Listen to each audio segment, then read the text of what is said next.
Okej, dhe për të folur për amnistin, kënaqësi të kem avokatin Edmond Petra. Avokat, kënaqësi të kem në bisedë. Faleminderit shumë se e di që jeni në lëvizje dhe gjetët kohë për që në këtë bisedë, nuk duhet mbaj shumë gjatë.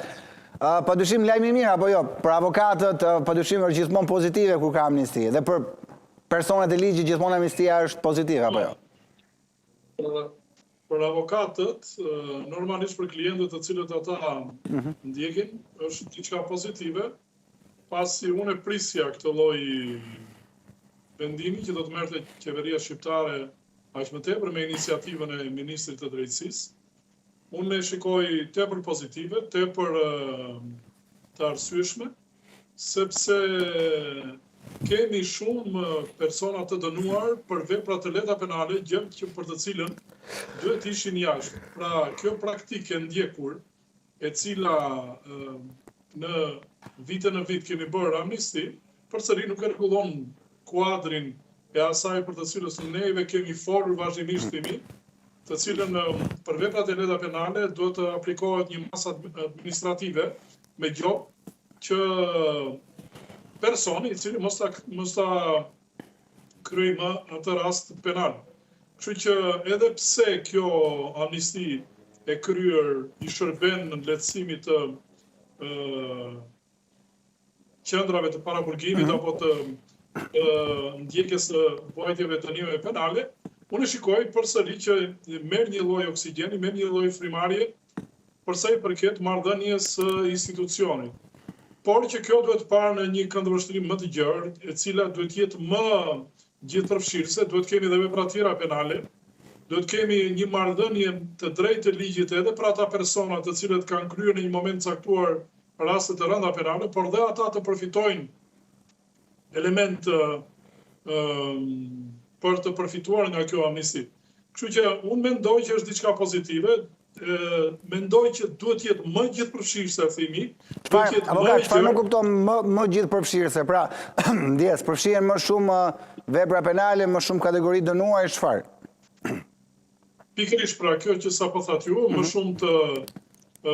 shumë vepra penale, kategori vepras penale dhe më shumë pjesa e të dënuarve të cilët të përfitojnë nga ky zgjerim i asaj për të cilët na themi duhet jetë gjithëpërfshirës. Mos të penalizohen edhe personat të cilët kanë kryer vepra penale të rënda, kështu që mendoj që duhet të jetë më gjithëpërfshirëse.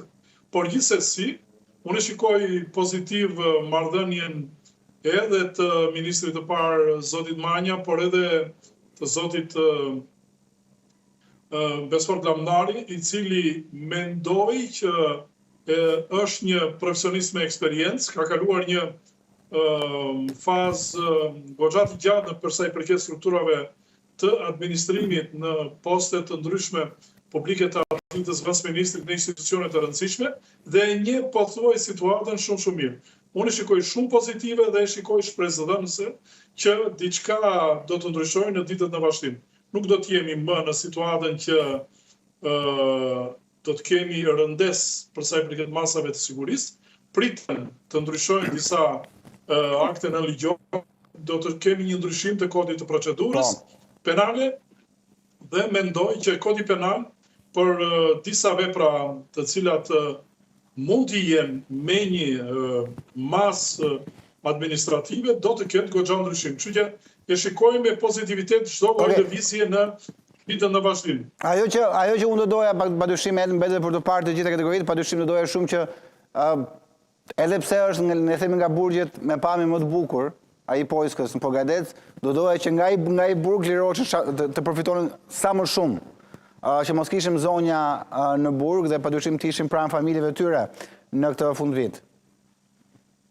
Unë mendoj që shkoj shumë e drejtë kjo që ju thatë, themi.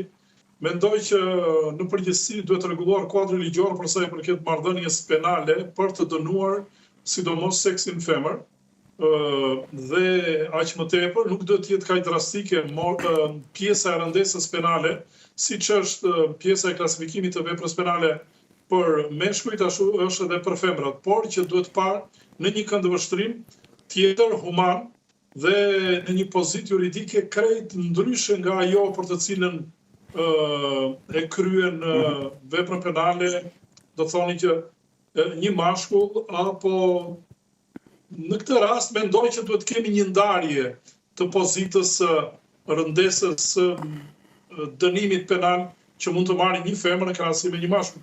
Por kjo nuk është se e lehtëson apo nga faji e tjera, por marrëdhënia për të cilën neve po vuajmë sot është se kemi ndëshkime shumë të rënda penale dhe shumë të ashpra penale. Këto nuk e rregullojnë fare absolutisht edhe situatën dhe gjendjen e sigurisë në Shqipëri. Nuk është se kemi ndonjë lloj përmirësimi dhe me ashpërsimin, por mendoj që duhet jemi më të përgjegjshëm dhe institucionet ligjzbatuese në përgjithësi që nga pjesa e policisë e tjera duhet të jenë më eficiente për të kontrolluar të gjithë zonën dhe për të qenë më prezent për të mos pasur raste dhe ngjarje të cilat na kanë shoqëruar në kohë në kohë.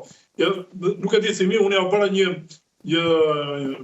një paralele për sa i përket marrëdhënies së dënimeve, që duhet kemi dy anë dënimesh, por duhet parë gjithmonë në këndin se si është bërë ky rast penal, sidomos për rastin femër, dhe masa ndëshkuese mendoj që pavarësisht se kemi marrëdhënien e barabartë, që të gjithë janë barabartë për një vepër penale të kryer përballë ligjit, mendoj që humanizmi në këtë pikë duhet të jetë më korrekt dhe konkret. Ikën dritat avokat. Jo, gjithsesi. Avokat, shumë faleminderit për kohën tuaj.